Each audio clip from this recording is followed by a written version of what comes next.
일상 속 법률을 켜다.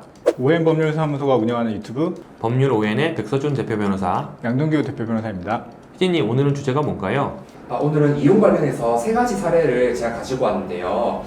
해당 사례에 대해 변호사님들의 이제 법률적 의견이 궁금합니다.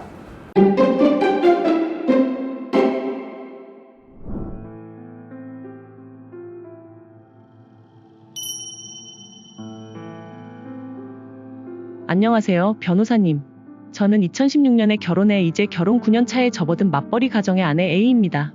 남편과는 평소 사이도 좋은 편이었고, 남편이 직장 특성상 가끔 야근을 하긴 해도 가정에도 충실했고, 저에게도 특별히 소홀한 적은 없었습니다. 그런 남편이 갑자기 이혼을 요구했습니다. 처음에는 이유도 명확히 말하지 않고 그냥 조용히 합의 이혼해주면 안 되겠냐며 서둘러 정리하려는 모습이 이상했습니다. 혹시 다른 여자가 생긴 건가 싶어 남편의 휴대폰을 확인하려 했는데 공동으로 쓰던 잠금 패턴도 바뀌어 있었고 등록돼 있던 제 지문도 삭제돼 있어서 더는 확인할 수 없는 상태였어요. 답답한 마음에 휴가를 내고 며칠간 남편의 행적을 몰래 따라다녔더니 다른 여자를 만나는 게 아니라 남편의 친구를 자주 만나고 있더라고요. 그래서 남편 몰래 그 친구를 따로 만나 이것저것 물어봤더니 남편이 아무에게도 알리지 않고 비트코인에 투자해왔고 그게 대박이 났다는 사실을 알게 됐습니다. 친구 말로는 결혼 생활에 큰 불만은 없었지만 이제는 새로운 삶을 살아보고 싶다며 이혼하고 새로운 여자를 만나볼 계획까지 세워두었다고 하더라고요. 변호사님, 이런 식으로 저는 아무 문제 없이 살아왔는데 남편이 일방적으로 이혼을 요구하고 있는 상황에서 제가 어떻게 대응해야 할지 정말 모르겠습니다. 또 남편이 몰래 투자해서 벌어들인 비트코인 수익은 저에게는 전혀 공유하지 않았는데 이런 경우에도 재산 분할 대상이 되는 건가요? 저는 아직 이혼을 원하지 않는데 남편이 계속 강요한다면 저는 앞으로 어떻게 살아가야 할까요?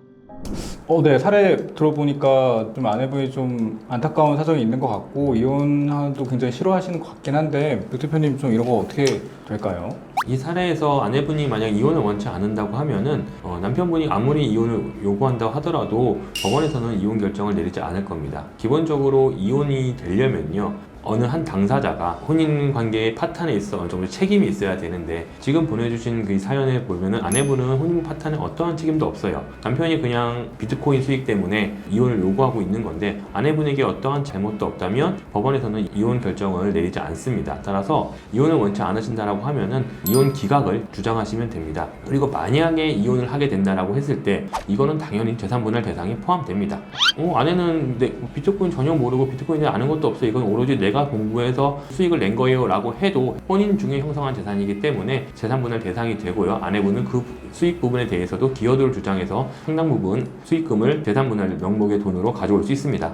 다만 이제 결혼 전에 내가 이 비트코인을 이만큼 가지고 있었는데 실제로 결혼 후에도 이 정도만 가지고 있었고 전혀 부부 공동재산에 재산이 투입이 안 된 거라면 간혹 특유재산으로 인해서 재산분할 대상에서 제외되는 경우도 있기는 합니다. 하지만 이 사례의 경우에는 남편이 혼인 중에 투자를 했고 수익을 냈기 때문에 당연히 재산분할 대상에 포함됩니다. 변호사님, 그러면 혹시 코인은 그 일반적인 은행 거래가 아닌데 어느 거래소에 얼마나 있는지 어떻게 알 수 있나요? 그 코인 거래소에다가요, 금융거래정보 제출명령 신청을 하게 되면은 남편분이 갖고 있는 코인이 얼마인지, 비트코인 얼마, 이더리움 얼마 이런 식으로 다 회신이 옵니다. 그래서 그거 가지고 이제 남편분의 재산을 특정을 해서 재산분할 대상에 삼을 수 있습니다. 배우자가 코인을 현금화해서 다른 사람 명의로 옮겼으면 그건 어떻게 입증하나요? 네, 방금 백 대표님 말씀하신 대로 금융거래정보 제출명령을 신청을 하는 게 기간을 정해서 보유 내역을 조회할 수도 있는데 그 기간에 처분 내역 조회할 수도 있거든요. 그래서 그거를 조회를 해서 회신을 받으면 언제 시점에 이 사람이 처분을 했다는 것도 확인할 수가 있어요. 그러면 이거를 처분했을 때 연동된 은행 계좌에 다시 금융거래정보 제출명령을 신청을 해서 그 시점에 이 사람이 송금을 받아서 처분을 했는지 아니면 다른 사람한테 송금을 했는지 아니면 현금으로 인출했는지를 확인해서 이것도 이제 재산분할 대상에 포함된다라고 입증할 수 있어요.